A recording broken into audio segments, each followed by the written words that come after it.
Well, it's a fact of reality that we cannot control the outcomes in our life. Yeah. Whether we sink a putt every time or make a basket or find love or even success.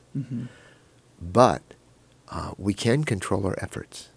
And by making a good effort over time, we definitely increase the odds of reaching our desired goals over not making the effort. So in a way, effort is success because that's all we can control. Born in 92 on the block with the Sharks. Come from a different cloth, y'all would get ripped apart. You want it diamond, then you gotta get it in the dark. We dropping nuggets like Carmelo went to Rucker Park. Now we eating from state to state, we scrape the plate. I put my eggs in a basket, took a leap of faith. I took a chance, now we grow and see the impact. Decoding Success with special guests, now let's bring Matt. Welcome back to the Decoding Success Podcast, top 1% globally ranked show. Thanks to you. We are so excited to have you here yet again. And I want to give you your kudos, your flowers for showing up for yourself, because you could be doing anything else in the world, watching Netflix, listening to one of the other 300,000 plus active podcasts in this world, but you chose this one. And today we have a very special guest joining us, someone that has formerly joined the show. He's bringing his talents, his wisdom, his word, his expertise, his heart, all of that back to each and every one of you that's tuned into this. The gentleman joining us is a former world champion athlete, Stanford University gymnastics coach, martial arts instructor, and Oberlin college professor. His 18 books are published in 29 languages. His first book, Way of the Peaceful Warrior, was adapted to film in 2006. Incredible movie. I absolutely love the movie, so if you have not watched it, please do. Over a span of 40 years in 32 countries, Dan has taught the Peaceful Warrior's Way, a practical approach to living an aware, purposeful, and healthful life. We are joined today by Dan Millman. But Dan, as mentioned, I have a couple of words that I want to add. I believe you are an individual of stoicism. I genuinely mean that. I believe you are also an individual who walks in purpose. An individual who gives from his heart. This individual is Dan Millman. So excited to have you here, Dan. Well, thank you for personalizing that intro, Matt. I genuinely mean it because, as I mentioned, just as we were catching up here and having some conversation to start, last night I think I watched about 5 interviews of you, like most recent interviews. I might have even gone back 2 years from your interview with Lewis on the School of Greatness. And I'm like, just watching you as a person more than listening to you. Right, I think when we just watch someone's body language, someone's demeanor, someone's tone, or hear or pick up on tonalities, or watch for energy, that's what I got from you. Like, you have such a stoic approach to life. Well, it's so nice that we could do this in person in Park Slope, Brooklyn. Right? Yeah. I'm so glad, and thank you again for being here. I genuinely mean that. We last had an interview in 2022. Wow. 2 years ago. We must be having fun because time's just a fly. Time's fly. Yes, it is. What do you think is the biggest change in your life, maybe a lesson from 2022 to now in that 2-year period of time?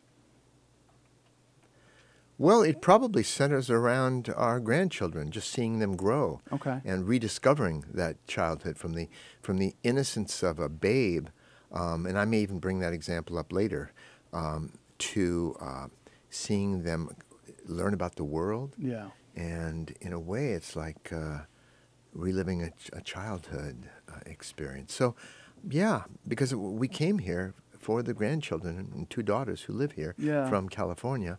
Yeah. And so our lives are really pretty much grandchild-centered today. What can we do to rekindle that childlike self, right? That we oftentimes lose due to adulthood, due to the seriousness we attach to life. And of course, I understand we need to meet our needs of especially living in an area like this, right? I mean, you have to make money. Right. You have to have a job. Or have a way to make money, whatever it may be. Mm-hmm. How do we refine that or rekindle that childlikeness to ourselves? Well, that's an interesting question. Pablo Picasso said it took me a long time to learn to paint like a child, to recapture that. And there was another writer named Barbara Rasp who wrote the The lesson is simple, the student is complicated. Whereas children's lives are not that complicated. Yeah. And they have a real focus. They can completely focus on things because their minds aren't yet busy and distracted until the teenage years when the mind starts getting very busy. Yeah. So I think looking into the eyes of children, if one has them around and it's appropriate, because we have elder role models, but it's important to have young role models too, and take those qualities and remember. A part of us can remember what it was like, and we look back into those simpler days, but it was really simpler minds. Yeah.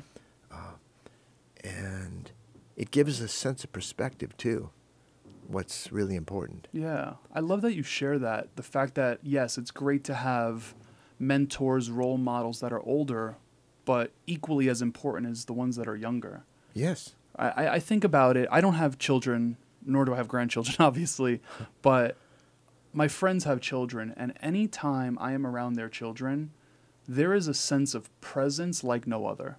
Mm-hmm. It is nearly impossible for me, at least, to hear a child's laugh as I'm in the presence of that child. Like, this just happened to me 2 weeks ago. I was at a communion party. And this child's laugh, one of my best friends, it's his second born, and he has a laugh that's so infectious, and it's nearly impossible not to laugh hearing his laugh. Like that young energy it's magical. It is. And of course, people don't have to have kids. Yeah. There are children around. Sure. So that's what's nice about the streets of Brooklyn, too, because we see everybody out on the street. Oh, absolutely. It's not just everybody locked away in cars driving somewhere. Absolutely. You know what? I went to go grab breakfast this morning, and I'm like, it's a beautiful day out. Yes. Right? It's gorgeous Today, out. yeah. It's absolutely gorgeous out. But I went to go grab breakfast, and the streets were buzzing. Mm-hmm. There were strollers going. There were dogs walking. There was just so much happening, and it's like, wow, like what a vibrant place, And Brooklyn, of course, like New York City in general, Yeah. and all the boroughs, is littered, it's crowded, it's noisy, and everyone wants to live here. Yeah. Because it's stimulating, because the Yeah. whole world is here. Though I have noticed 3 cultures that don't really like or understand each other very well: bicyclists, drivers, and pedestrians. That's great. I'm curious, knowing how stimulating this area is, New York in general, how do we create the inverse of that stimulus? Like, while living here, right? That's something that I try to do. I know that you personally have done sensory deprivation in the past, right? I listened to that in an interview last night. I've done it in like float tanks and things of that sort, but even beyond that, right? Because those are a little extracurricular. Like, how do we create the inverse of the stimulus while being in a place like New York? Yes, people do need to chill out. They Yeah. need to balance their lives. And I'm glad you asked that, because I often recommend that people create their own inner sanctuary. It can be done. You can just take a few moments to sit somewhere and imagine. And it can change, of course. But you can actually build it piece by piece each time you revisit it. It can be on a mountaintop in our imagination. It can be under the sea in a grotto. It can be in a forest. But somewhere meaningful to us. And we can actually start looking at the details almost as if we're creating something from nothing. And we can visit that place. I've meditated on the subway. That's challenging. Not always recommended, but it takes the time. It makes the journey go quickly. Yeah. So one can do it at any point in time, unless one is driving, of course, Yeah. or on a bike. But Yeah. that's how we can find that place to chill out. And of course, I recommend finding a park, even if it's a garden, even if it's a backyard with some living things in it, plants, and reconnecting with nature. The Japanese call it forest bathing. I love that. Yeah. Funny enough, I've been taking my pup. I have a dog. His name's Draco. He's about to be 4 years old, and I've been taking him on a pack walk every Saturday, and he loves it. Right? He absolutely loves it. He's with the other dogs. They're walking in a collaborative group, and I love seeing him happy. But you just like you sparked this in me to realize that it's not just him loving it. I've really loved it because we're walking through the forest. Like we're walking through the forest, and at a certain point we get so deep in the forest that you cannot hear anything other than nature. Just this past Saturday, and listen, I'm born and raised in Queens. You know, like it's hustle bustle, 10 minutes from the city, like, you know, just on. And just this past weekend when we were there, it was just him and I. The pack didn't come this time. It was canceled, but I'm like, dude, let's just go. Like, let's go for this walk. And all we heard were the bushes bristling, chipmunks popping out of holes. I guess, you know, this is their season to come about. It was just so great to disconnect, more so without having to pay for the sensory deprivation. You know, like without having to invest, like just taking in what's available by creation, you know? Right. One of my daughters and her husband are birders, avid birders, and they really go in and study nature and pay attention and notice the different birds and the bird sounds. Many people are into that. Yeah. And, of course, I see swans. And, I mean, can you imagine Manhattan without Central Park? It's the heart of the city. Right. Many people don't know, but there are many small parks, too, around. Washington Square Park and all around. And where most people live, hopefully, they have a park nearby at least. We have Prospect Park here in Brooklyn. Gorgeous. And I was there this morning. Yeah. So that's another thing, being close to nature. And, by the way, I mentioned children, but you also mentioned animals. Dogs, cats, we learn from them too. Oh, I cannot tell you how much I've learned from this little guy, you know? And I think there's a similarity to the infectious-like energy, the playfulness of a young child, as well as a dog. Like, I say this jokingly because sometimes it's annoying, but like I'll be sitting at my desk getting work done, and next thing you know, I have the squeaky toy or the ball being pushed up against my leg, like, hey, let's go in the backyard and play, you know? Right. And now that I'm having this conversation with you, I realize, like, hey, Matt, it's less of something to get annoyed about and more so something to realize, like, hey, maybe this is a sign from God for you to disconnect right now. Time to play. Time to play. Right, exactly. Time to play.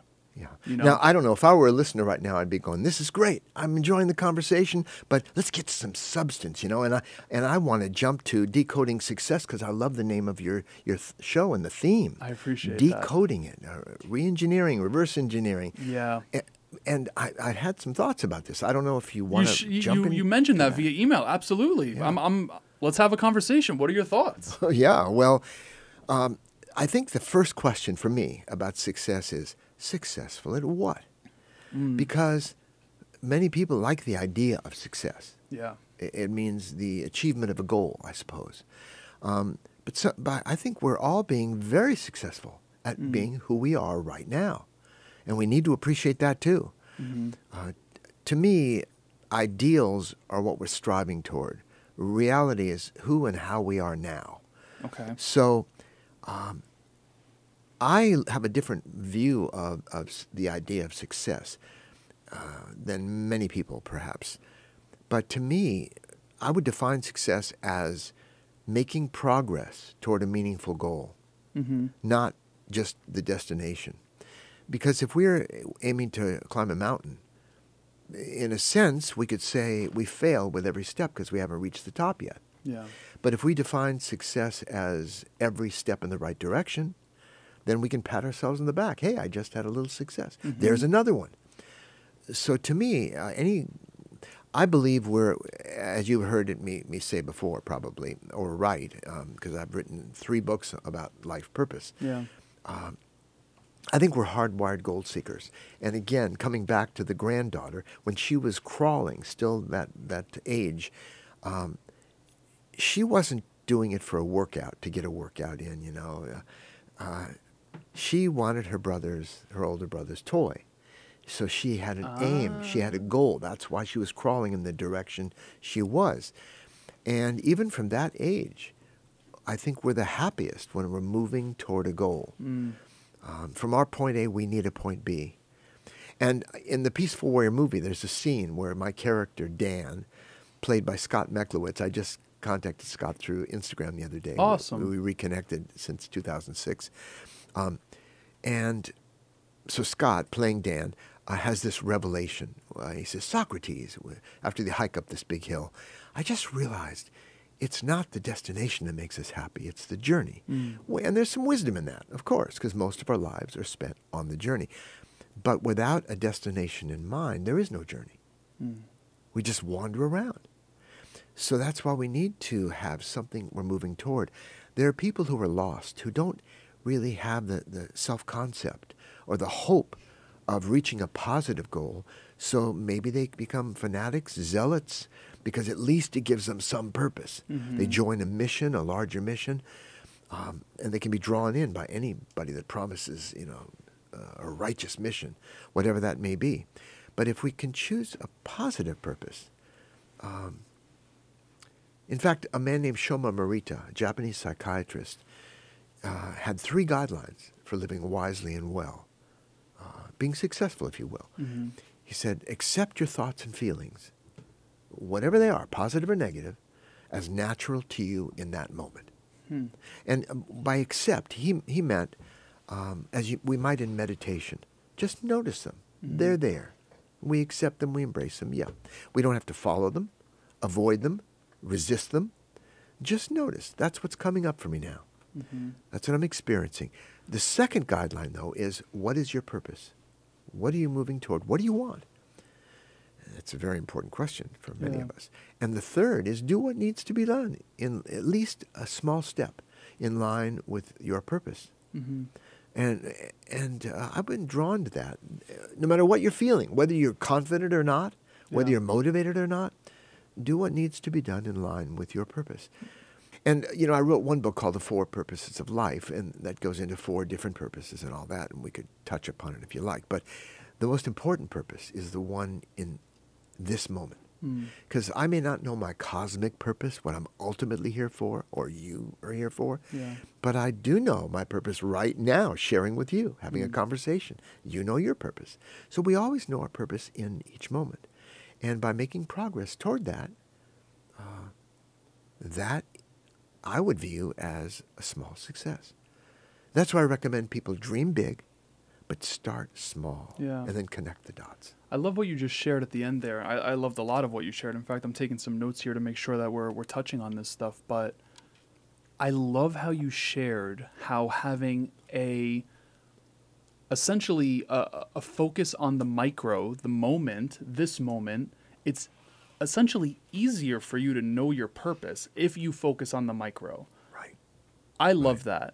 I absolutely love that. But I want to go back to the top of something you said, right, in regards to success here. When it comes to pursuing success, whatever that may be for someone, when I started the show back in 2018, in 2018, I think I was 26 years old. I did not know that I was operating from a place of achieving success that was skewed. Meaning, I was pursuing success, or what I thought success was, in a way that wasn't healthy, because I was seeking the validation, the approval, the et cetera, et cetera. What I'm getting at with this is, how important is it for someone to understand what they deem as successful and what they've been taught is successful through their conditioning? Right? Through mom wants you to be a lawyer, dad wants you to be this, like that type of stuff. Like, talk to me about that. Well, yes, I'd love to. What all the psychological, educational, spiritual, religious traditions agree upon is the importance of self-knowledge. If we don't know ourselves, we end up making the right decision for the wrong person, the one we thought we were. And many of us have experienced that in relationships choices or career choices. And it takes a while to get to know ourselves. It takes testing against the world. Usually it's at least 10 years after we finish our formal schooling and get out into the world. And specifically, it's knowing what are my talents, what am I good at and not good at, what are my values, and what are my interests. And many people, as you just pointed out, mistake their interests for what they think they should or someone else thinks they should do. Well, that would be a good thing to do. But it has nothing to do with their actual interests, what they love doing or like doing. And the second thing is knowing our talents, what we're good at and not good at, is many people struggle to do things because someone else thinks it would be good that they're not all that good at, and to find their talents. One example, there was a great story, a true story, about this kid named Sparky who really wasn't very good in school. Mm-hmm. He got C's mostly, kind of mediocre. He wasn't horrible, wasn't failing, but not very good in school. And in sports, he was usually chosen close to last for the teams. He just wasn't that coordinated. He also wasn't that popular. It's not that people didn't like him, but they just kind of didn't notice he was there. Mm-hmm. But one thing he loved doing was cartooning. He'd do doodles. Mm-hmm. And he'd always cartoon and try to draw different pictures. And finally in high school, he submitted to the school paper some cartoons he'd done, but they were rejected. But he didn't let that stop him. He kept drawing. And he ended up drawing this character named Charlie Brown and Lucy and Pigpen and Linus. And I think he was making about $40 million a year because he stuck with the thing he was good at. Yeah. And so we need to find what we're good at. What's my talent, my interests, and my values? And that can take a while. What's really important to me? What do I value? And if we know those things, we can make wiser decisions for our lives. Should we always pursue what we're good at as our quote-unquote purpose or definition of success? Like, just being good at something, does that mean like, hey, pursue this? Well, not if we're not interested. Some people are good at something, but they're not really interested in it. Yeah. Or it doesn't match their values. So it's really I believe peaceful warriors, and that's all of us, really. Right. We're all peaceful warriors in training, striving to live with a peaceful heart, but acknowledging there are times we need a warrior spirit to march into daily life. And there are times that we, I believe we can make good money doing what we find appropriate or enjoy, while serving other people. All three of those are important. Yeah. And that's our task. And in one of the books, I go into the difference between career and calling. And career is what we make it, as you mentioned before, we have to make an income doing it. And some people say, but I love my work and I love the colleagues I work with and it's meaningful and it's valuable and that's all great. But if we weren't getting paid for it, we'd have to find something else. Absolutely. It's a fundamental human, since civilization started, trading our skills, our values, a product, something we make for an income. Yeah. Now, the calling is different. A calling can be as lighthearted as a hobby, something we just like to do in our spare time. It can be a mission, something we just are drawn to without explaining why. When I discovered an old trampoline at a summer camp, the other kids would jump and go off and do something else. I would keep jumping. Yeah. I loved doing it. And who knows, who knew it would lead to what it did. But so we have to find out, that about ourselves. And nobody loves necessarily everything about their work. But if it's appropriate to us and reasonably enjoyable, then most of it is something that we find meaningful, then that will work for us over time. Now, the calling is different. Calling may not make any money, ever. If it's playing guitar, if it's bird watching, if it's doing something else, so we just knitting, whatever it is, it's something they enjoy doing in their spare time. And many people, the reason it's important to understand the difference between career and calling is there are a lot of starving young artists who don't want to quote unquote sell out. Yeah. And they say, I have to practice my guitar all day. And meanwhile, they're living in their parents' basement. And if they had a day job, they might get some sense of independence. And then they could still practice the guitar. So that helps them to understand their calling doesn't have to become a career. That would be nice if it does, of course. I used to tell my daughters, do what you love and get someone to pay you for it. But that may be idealistic advice, even though it's still good advice. So I think, again, this whole idea of success in what? Our calling, our career. I think, now how do we know if our calling and our career are the same thing? Yeah. Easy. Easy. If we won the lottery, would we keep doing what we're doing? Simple question. Yeah. And if we wouldn't, if we'd quit the next day, then it's just a job. Yeah. But if we would keep doing it, then it's also a calling for us. I love that. Yeah. When you say calling, I'm curious to learn, Dan, do you feel like calling is aligned with what God, source, greater power, whatever someone might refer to it as, has put on you? Is that what calling is? That's a good distinction. I like that. It may, because the idea of a calling, we think of a calling for the clergy, a calling in the church, but I view it as just something we're drawn to. Okay. And it may be predetermined, Okay. it may be hardwired in us before our birth, who knows, and how we were shaped. And different people find different things fascinating. Yeah. So that's in the sense, I mean, it could be a religious calling, Sure. but it could be calling to the military. It could be calling to any aspect of life. Okay. And sometimes it's turned into a career, and sometimes it's not, and that's okay. You know, another thing that really piqued my interest before was when you were mentioning the importance of accepting feelings, right? You know, you mentioned a meditative state and accepting what's there, right? Yes, yes. That's not something I'm good at. And last night, as I was, just getting ready for this morning here with you, you obviously, your brand has alignment with the word peace, right? Like the word peace and you go hand in hand, per se. Yes. And I thought to myself, and I said, can peace coexist with the feelings we don't want to feel? Right. I think emotions are so important to us that most people who say to me, I'm interested in success, I'm interested in spirituality, in enlightenment, whatever their search is, it represents to them a way to feel good more of the time and feel bad less of the time, to connect with something. So emotions, I don't negate them, but I do recognize that emotions are like weather patterns of the body. They happen to us. They pass through us. And they're changing all the time. If we kept track of our emotions throughout the day, it would be a little happy, a little sad, kind of bored, maybe neutral, maybe a little irritated, something happens. So our feelings change all the time. And a feeling-centered life can be chaotic because those feelings change all the time.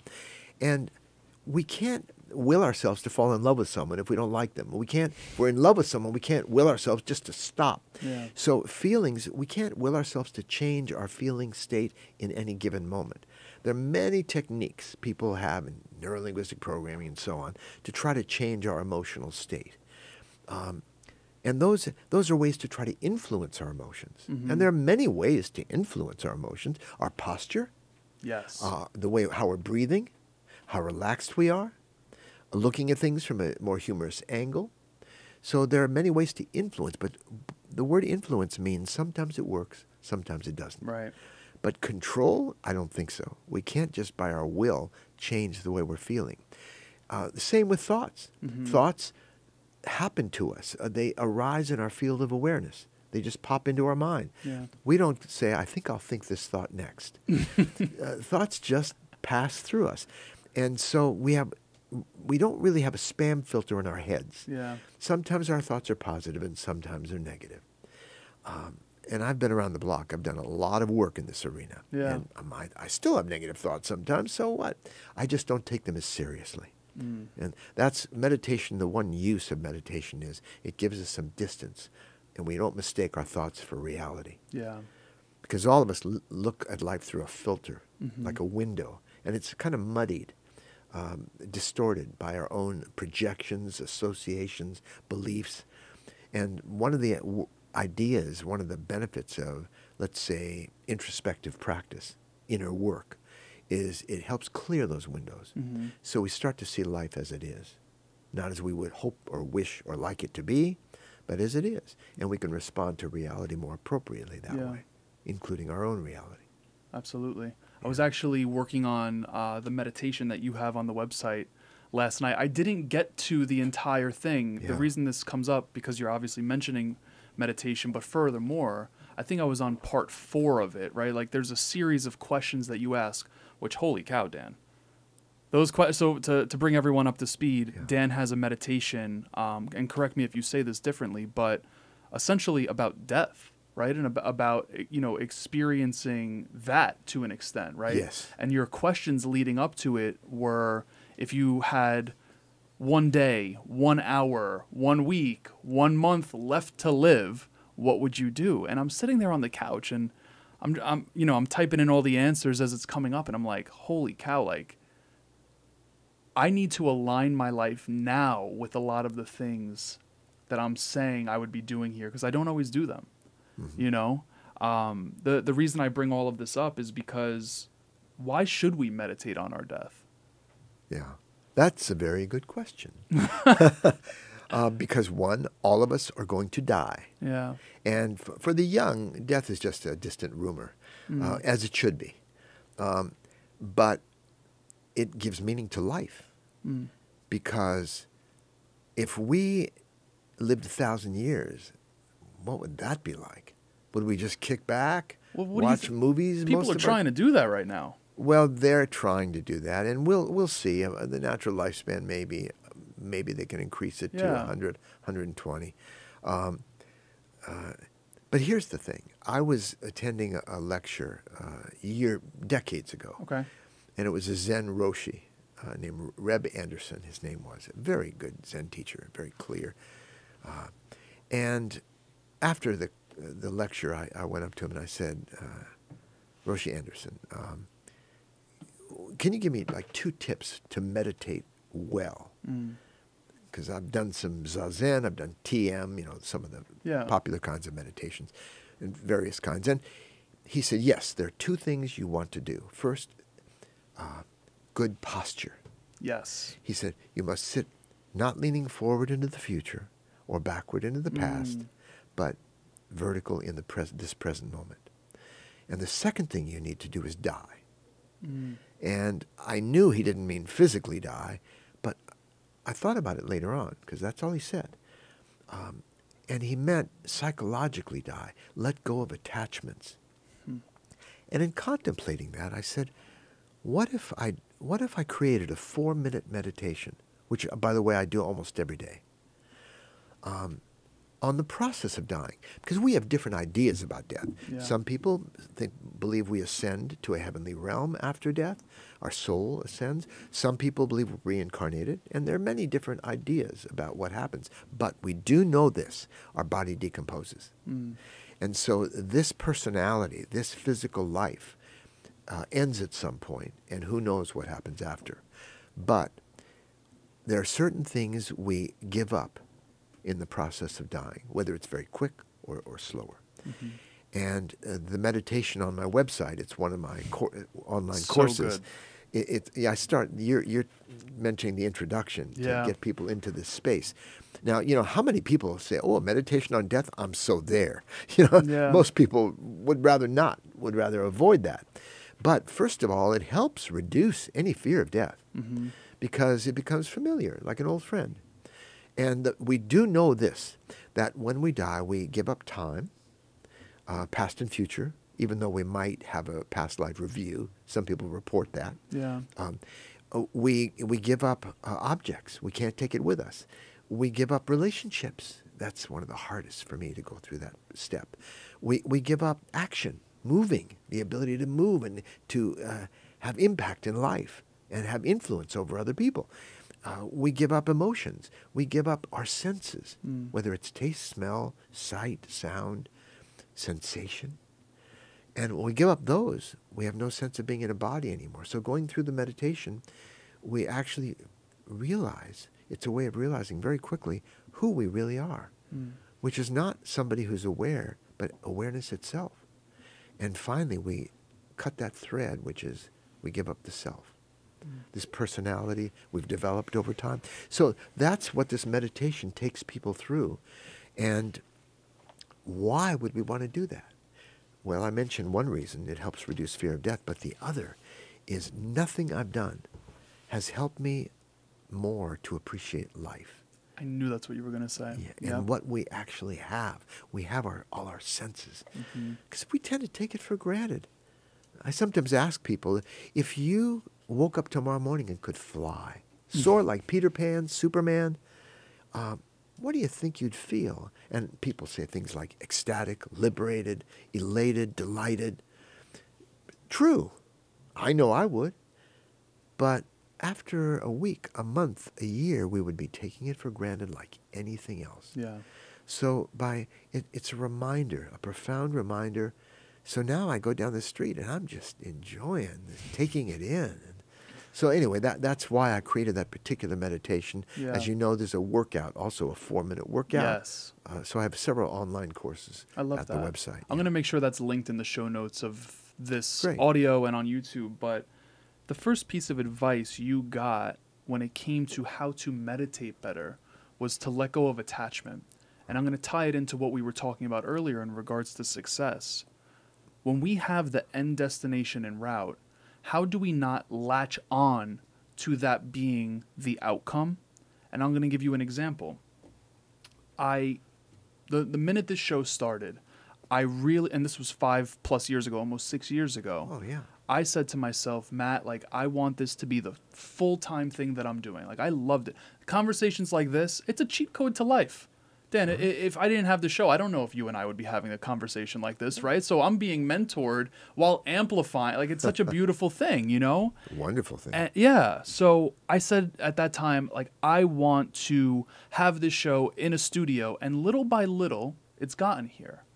But along the way and along the journey, I've had to realize that my vision of what the journey would look like might not be how it actually comes true. Right? So how do we let go of the attachment to how we envision things and let them come in the ways that they're coming, right? Like, you get where I'm going with that? I absolutely get it. Well, it's a fact of reality that we cannot control the outcomes in our life. Yeah. Whether we sink a putt every time or make a basket or find love or even success. But we can control our efforts.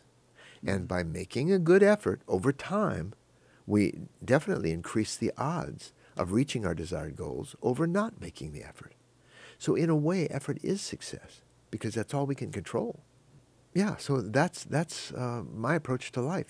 When I wrote Way of the Peaceful Warrior, I had no idea whether it would ever get published or whether anybody would like it. I mean, Joy thought it was pretty good. So, she always reads my drafts of all my books. And in fact, when the book was published, the editor thought it would be a clever subtitle to call it A Basically True Story. But this is pre-internet days, 1980. Yeah. So the bookstores were not amused because they didn't know where to put it. What do you mean a basically true story? Is it true or is it not? Is it in fiction or nonfiction? Yeah. And they said, this looks just too weird. I don't know what this way is, Peaceful Warrior. So very few bookstores even took the book. And it died very quickly. It went out of print. And the publisher gave me back the rights. And I thought I'd had a brief career as a writer. But 3 years later, this old fellow had gotten one of the few copies that were out there, read it, and said, I love this. And he was a retired publisher. And he went back and started a small publishing company, starting with my book. Wow. It took him 2 years to get the bookstores, the chains, then Borders and Barnes & Noble, to take one copy in each store. It took him 2 years. But then the word of mouth started. And that is magic. I mean, every author would like to have the word of mouth, telling other people, you got to read this book. Yeah. But somehow it captured the zeitgeist. And I'm still amazed that people are still excited about reading it. People are I actually looked this morning. Your book is right here in the neighborhood at Barnes & Noble. Yeah. I was like, look at that. Yeah. That's incredible. Yeah. What's a question you wish more people would ask you? Like I said, I watched 5 interviews last night. Wow. You do your homework. Well, I had to, right? Yeah, I mean, yeah. I have to. Without it, like I said, I mean, we've had a conversation in the past, right? Like Right. homework was done then too. But Sure. I'm listening to all of these interviews, which were great. They were all great. Shout out to everyone that had the opportunity. But what's a question you wish more people would ask you? Well, I don't have anything in the forefront of my mind saying, Yeah. oh, ask me this, please. Yeah. I like probing questions. Yeah. They can even be confrontational. If somebody, but often I'm asked, what is a peaceful warrior? Yeah. And I sometimes share the story about how I was teaching a martial arts course at Oberlin, Aikido and Tai Chi. Yeah. both. So we spent part of the time on Aikido, the basics, the fundamental elements, rolling, falling, break falls, and the basic throws and so on. And Tai Chi, which I practice both to a degree, enough to teach. Mm-hmm. And I was going to call it for the school catalog Way of the Warrior. But that didn't quite seem to fit because they're both non-aggressive arts. They're more internal. Yeah. They're more receptive. So then a light bulb moment happened. And I went, why don't I call it The Way of the Peaceful Warrior? That would be interesting for the catalog. So when I wrote the book, finally, I thought of that. Hey, why don't I just call it The Way of the Peaceful Warrior? Yeah. But really, it's about all of us because we're all seeking to live with that peaceful heart in the midst of the daily news. And it's interesting times, isn't it? Absolutely, it is. And with all the chaos going on, but there are times we need to find a way to live serenely with equanimity in the midst of that, like being in the eye of the hurricane. Mm-hmm. And again, what I mean by warrior spirit is not about fighting necessarily, but about marching into daily life, rolling up our sleeves, and showing that warrior spirit when we need it, in terms of inner strength. Understood. Both of those things. So Yeah. yeah, about balance. Do we create peace or do we find peace? Well, I think both. Okay. You know, Joseph Campbell once said, we're here to learn to go with joy among the sorrows of the world. Mm-hmm. Now, when I first heard that, I thought, that sounds almost callous. Because people are suffering. Yeah. You know, people are hurting. Think about the news and so on. But I understood what he meant, because walking around with a long face, moping around and depressed because of all that's happening in the world, how does that help anybody? Mm. So I think in our own relationships with others, people we meet on the street, wish them a good day, say hi, even a smile. You know, sometimes I tell the story about a smile that saved a life. Mm. And it's a true story. A woman came up to me after a book signing, and she said, Dan, I want you to know, you know, I'm used to people saying, oh, your book helped me and so on. But she said, I want to tell you a story. She said, I was ready to take my own life.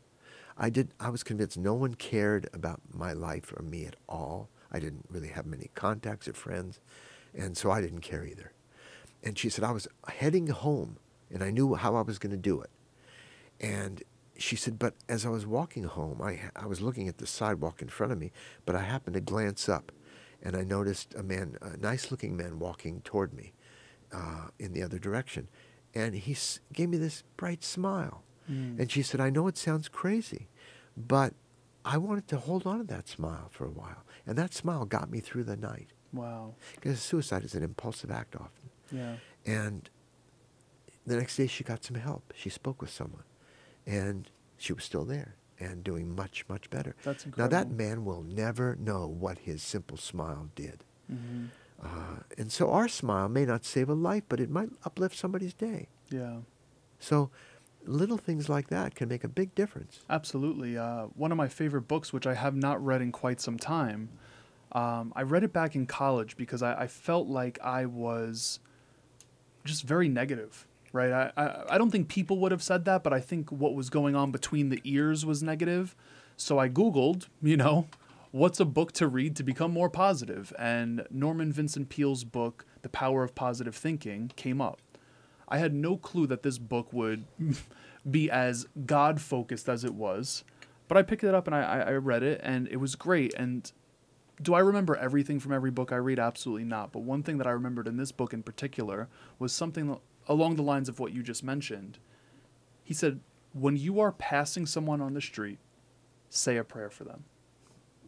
And I'll tell you, living in New York, you say a hell of a lot of prayers if you practice that, because you're passing a lot of people on the street. Right. But what a difference, because just being a New Yorker and operating in autonomous mode, or just like kind of, you know, not realizing all of your actions. There's so many times, you know, I'm 6'5". I get an umbrella in the face if it's raining in the city, and I'm like, oh, you know, give him the bird behind the back, you know? But when you say that prayer for someone, like, it changes you so much. And maybe we don't see it because we can't really see energy all the time, but like the energy it gives to that person, it's probably unmatched. Yeah. You know? And then back to your note about feeling positive or being positive. Yeah. this idea of positive thinking is an interesting one, because on the one hand, we can't really control what thoughts are coming up. Yeah. There are people I ask, have you ever read a book on positive thinking? And many hands go up. And I go, please keep your hands up if you've only had positive thoughts for the last week or two. All the hands go down. And I just sometimes joke with the audience and I say, but if you probably believe if you'd read the book twice, or if you'd highlighted it and done all the exercises, you might have more positive thoughts, less negative ones.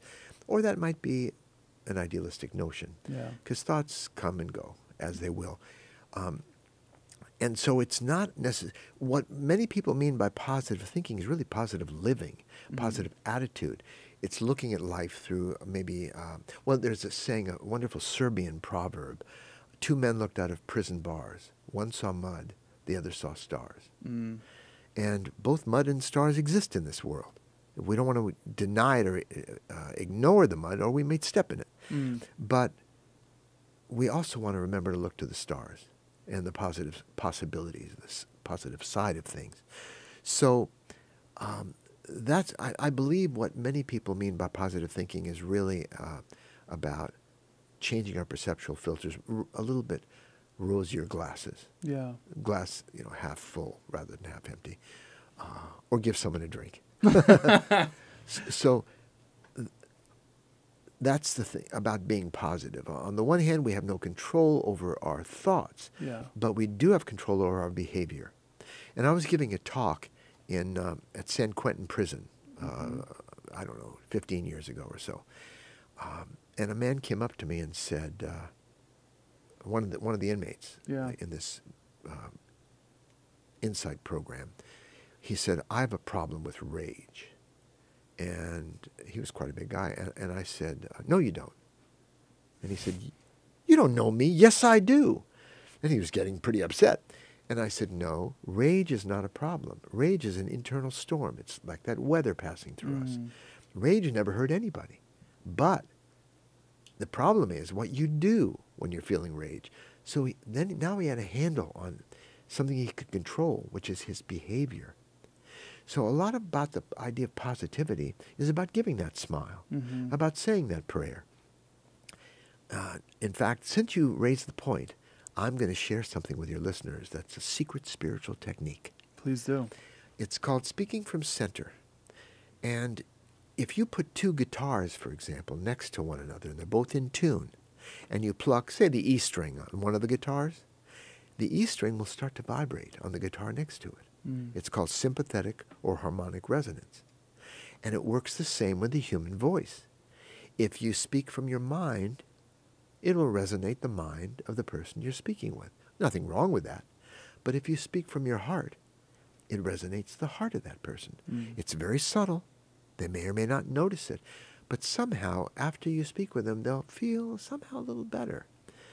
So you can connect your heart, and it's nothing mystical or deep or complicated. Just be aware of your heart as you speak. And that is speaking from center. But more than that, you can connect your heart to your touch. If you're shaking hands with someone or touching them on the shoulder, it's just the conscious remembrance of the heart while you're touching or while you're speaking. And you can also do that with thought. In other words, if somebody cuts in front of me, and there's many opportunities in Brooklyn to have that happen. Plenty. On the sidewalk, or they're driving and they make a turn right in front of you and you jump back. You might not like that personality driving that car, but you can remember there's a soul like me stumbling toward the light. Maybe they're late. Maybe they have an emergency. Maybe they had a bad day. And you can say to them, you can say to that soul, not the personality, I love you, I support you, God bless you.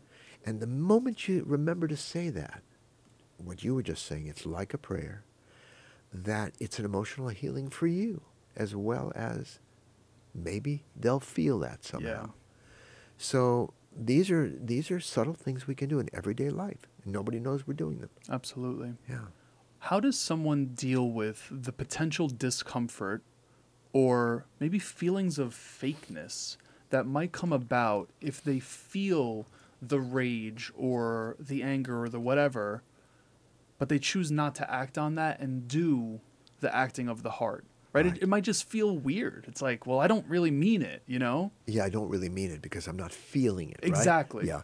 Well, we're often told to trust our feelings, but I don't believe that saying means trust every emotional impulse that arises. Yeah. Because then if you're feeling lustful, go have an affair. If you're feeling angry, hit somebody, strike out verbally we'd be pretty crazy if we were trusting every emotional impulse. Right. I think what it means is this, and the most controversial thing that I ever say is I don't encourage you or your listeners to feel happy or to feel kind or loving or peaceful or confident or courageous. Mm. I only encourage them to behave that way. And that's based on the understanding that, well, let me put it this way. If there were a storm outside, lots of destruction, God forbid, but lots of destruction, would it be your fault? Would it be my fault? No, it's not a trick question because we can't control the weather. Right. If we could control the weather, it would be our responsibility. So we are responsible for what we can control and not responsible for what we can't. And that's very important to be clear on. Because one of the problems with teenagers, let's say, is they feel too responsible for the crazy thoughts they're having and feelings that are going through them, but not responsible enough maybe for what they actually do. And that's true for adults as well. Absolutely. And if someone concludes, gee, maybe I don't have direct control by my will over what I'm feeling at any given moment or what thoughts are coming up, that would mean we're not responsible for anything we've ever thought or felt. But we are responsible for what we do. And so people might say, well, that's fine, but back to your question, which was, doesn't it feel kind of fake? And I ask people in that instance to answer that question, what if you were feeling afraid to run out into the street because the light's not with you, cars are whipping by each way, but you see a toddler, a little kid in the middle of the street, wandered off, and they're going to get hit. So you find yourself, while being terrified, acting courageously, running out, grabbing the child, and bringing it to safety. Yeah. Now, was that fake? Was it hypocrisy? Was it pretense? Or was it a virtue that you were feeling afraid and still showed courage? And the fact is, we can only show courage when we're feeling afraid. Right. Otherwise, it doesn't take courage. In the same way, someone can feel shy and walk up to someone and say, hi, my name is, and what's your name? And meet them. Someone can feel irritated with someone else and somehow find it within themselves to say a kind word to them. It's not easy because we tend to behave in line with our feelings, in line with our thoughts. And if we feel good about ourselves and happy, it's easier to be kind than if we're feeling lousy about ourselves and unhappy. But we can still do it. Yeah. And that, I believe that our lives are shaped more than anything by what our behaviors over time. And so by focusing, our lives get a lot simpler by focusing on what we need to do rather than, but what am I feeling? Am I having the right thoughts and feelings so I can move forward in life? Yeah. That's the complicated way. Absolutely. Absolutely. Dan, I could ask you 1,000,001 more questions, but we're getting close to the clock. I want to make sure that I'm respecting your time. I'm going to squeeze 2 last questions out of you. Sure. This one might be a little bit hypothetical to an extent, right? This is the first time we're meeting face-to-face, second time we're ever engaging.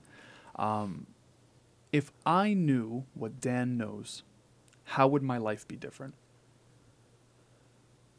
Well, first of all, you wouldn't be as good at math. Well, I'm already not good at math. So maybe that's not knowing what Dan doesn't know. I don't know if it's about what we know. I think it's about what we do. Again, I keep coming back to that. That's like saying if I were Dan, how would my life be different? Well, your life would look a lot like mine if you were me. Yeah. So beyond that, I don't know.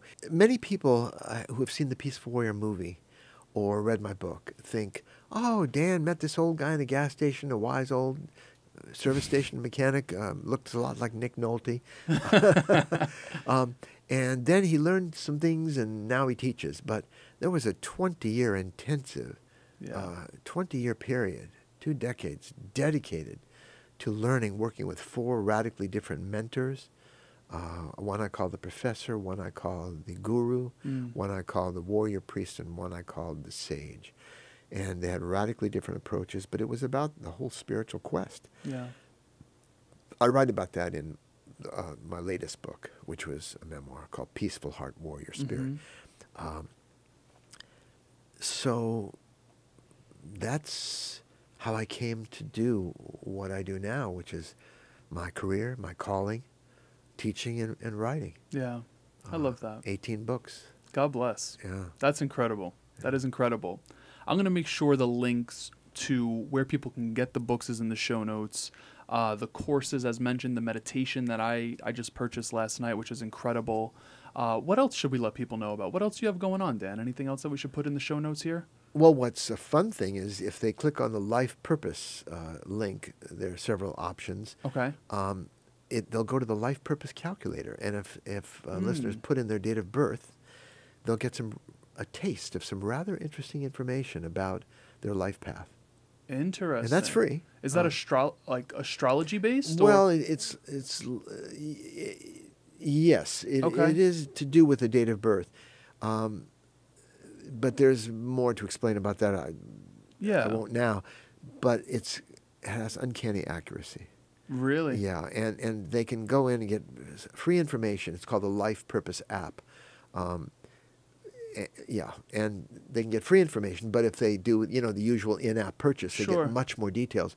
Everything that's in my book, The Life You Were Born to Live. Right. And it's a quantum leap in self-knowledge. Okay. I'm going to make sure that that's in the show notes as well. That's super interesting. Very quickly, are you into astrology? Because you had mentioned it when we sat down. Well, it's funny. My wife, Joy, it's been a hobby of hers, a calling, if you will. She doesn't do readings for people, but just for family. And she has studied it. But she says, I don't really believe in astrology, but that's because I'm a Capricorn.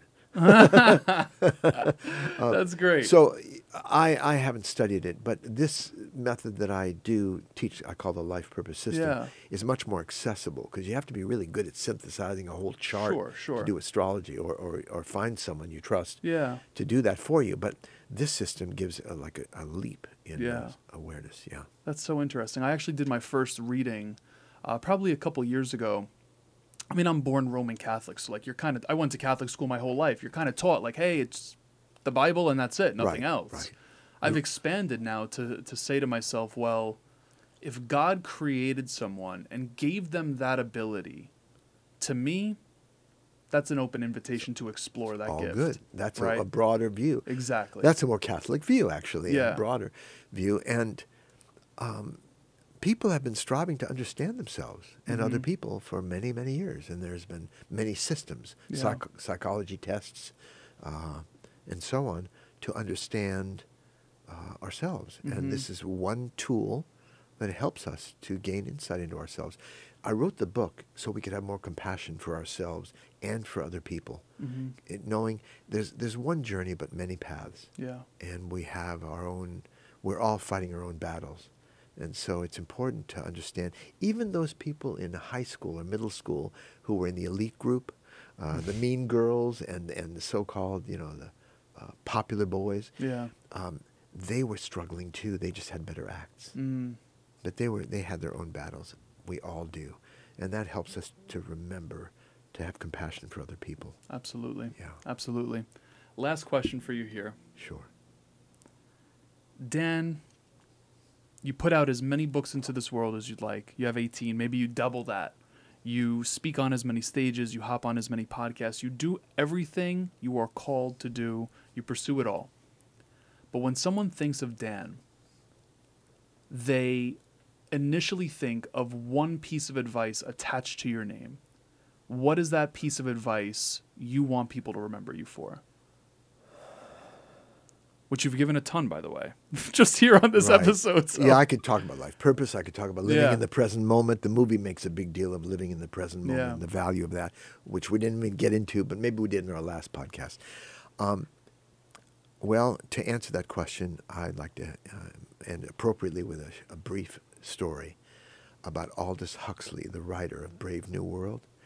When he was in hospice care, near death, his friend Houston Smith, who wrote the book on world religions, literally that's what it's titled, Houston visited Aldous and said, Aldous, you know, as much as any Westerner of your time, you've studied, you've delved into, not just read about, but practiced a global heritage of spiritual and religious traditions. Is there any way to summarize all that you've learned? And Aldous looked up at him and said, I'm a little embarrassed to say I can probably summarize it all in about 6 words. Try to be a little kinder. And I hope, if people remember me, it will be Dan was a kind person. As mentioned earlier, I mentioned that you're an individual who gives from his heart. So that's how I interpret you. That's how I receive your energy, receive your work. Dan, this has been absolutely incredible. I'm so glad we got to do this face-to-face in person. Yes. I'm so glad that you were willing and graciously accepted the invitation to hop back on after 2 years. So just expressing gratitude. Thank you so much for what you do and for being here with us. It's really, truly my pleasure. Thank you, Matt. Awesome.